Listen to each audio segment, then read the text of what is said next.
Good morning. Oh, let's all be awake. Good morning. Good morning. That's more like it. Well, I joined the standpoint at 4.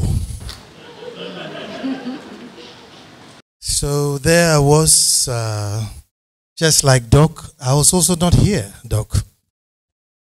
So I returned. Even though I didn't want anybody to know I was a returnee, I felt quite embarrassed about it. I wanted to assimilate into the system as quickly as possible.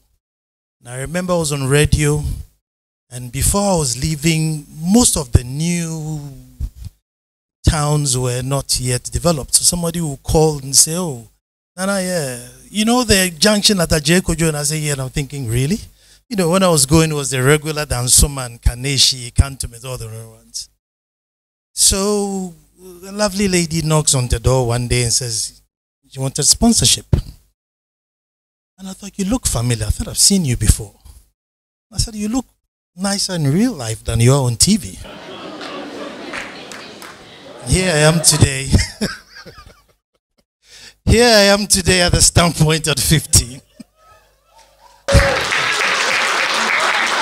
That was my first line. And the t-shirt they gave me did not fit. I think at the time it fitted, it was like standpoint at 9, but I managed to shed some load to fit into it. So I still have it as my souvenir, my standpoint at 4. But I must say, you know, I sit at home and I don't go to the recordings and I just know what they talked about. Maybe it was a man that was cheating on the husband, because when she comes home that day, that's it. You men, ungrateful. This, you men that I said, okay, that was what the recording was about. And then you come back the next day and maybe it was a deprived child. Yeah, you know, children are going through this. I said, okay, so that was what the recording was about. So she puts her all into the programs.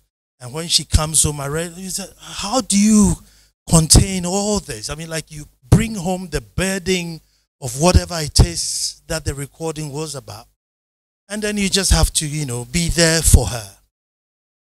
But I see her produce their own show, you know, gets her pen and a paper and her mobile phone and call and say, "Are you coming? It's about this, get here at this time." And they call the cameraman.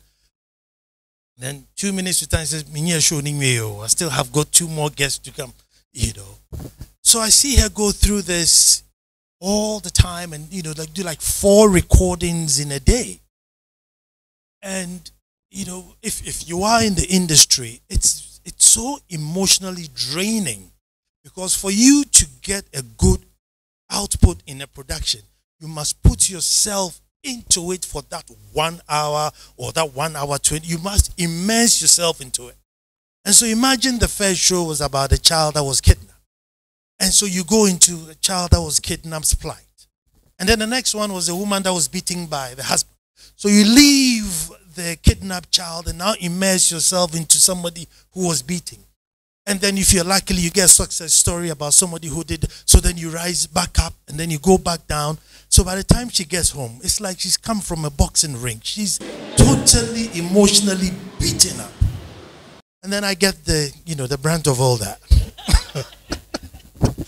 But I am very proud, you see, because the amount of doors that have been opened for me because of her hard work.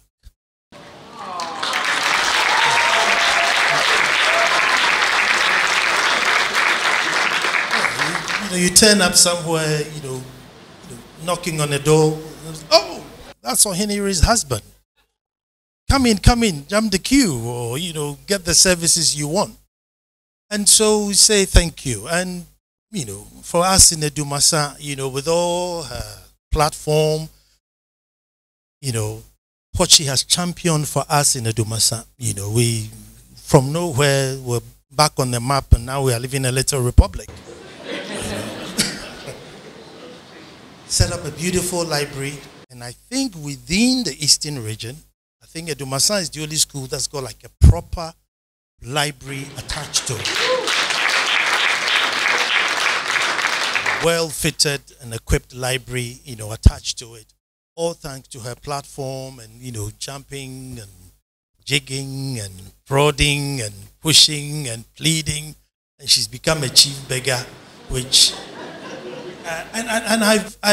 I admire her so much, because when somebody has enough for herself and her family, but then because she has to reach out for somebody else, has to go out begging. And begging is one of the most difficult things to put anybody through.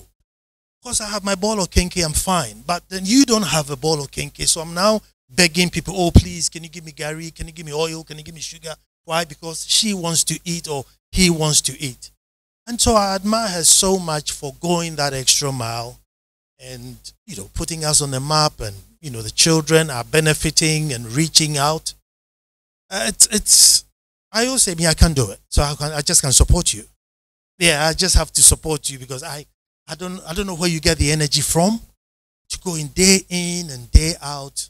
So, I guarantee you I'll support you and give you all the backing as your husband to keep going.